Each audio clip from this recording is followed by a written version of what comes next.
How I Became a Ghost, a Choctaw Trail of Tears story by Tingle. Chapter 26, Choctaw Rattlesnake. "There they are," Leader shouted. "The girl's family. They know where she is." The soldiers circled the camp, staying on their horses. "My daughter isn't here," said Gabe, stepping forward. "We do not know where she is. Search all you want, you will not find her here." She can't be far," Leader said, turning to the soldiers. "If she tries to run, don't shoot her. She needs to suffer for the trouble she's caused." "What about you?" Leader said, pointing to my father. "Have you seen a girl with short hair dressed like a boy?" "I don't know where she is," my father replied. "Then I must believe you," said Leader. His voice was evil and his face was hard. "What reason would you have to lie? I guess you've heard by now. This girl has escaped. But we don't need to find her. We have a promise to keep." He turned to Gabe. "Where's your other daughter, the little one?" "She is no longer with us," Gabe said. "You're lying," Leader hissed. "Bring her to me now." I expected Ruth to cry, but she did not.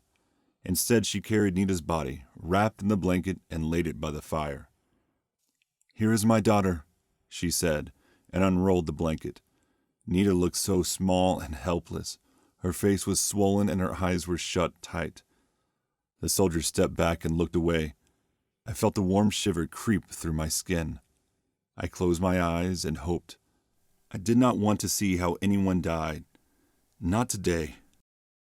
When I opened my eyes, I saw children hovering close to their fathers.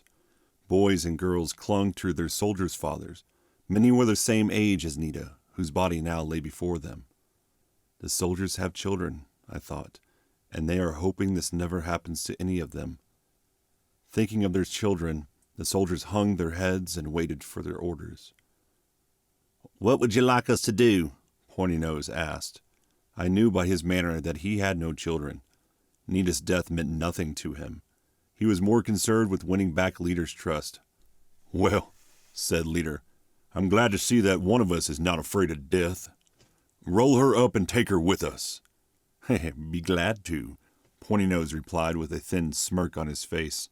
He stooped to Nita's body. I saw Gabe look at my father. My father nodded so slightly the soldiers did not see. They share a secret, I thought. What do they know?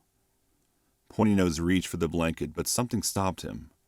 His eyes grew large and a look of fear replaced a smirk. A soft sound filled the silence, a soft whirring sound. It grew louder and louder till the air around us shook with the sound. The head of the rattlesnake weaved back and forth over Nita's body.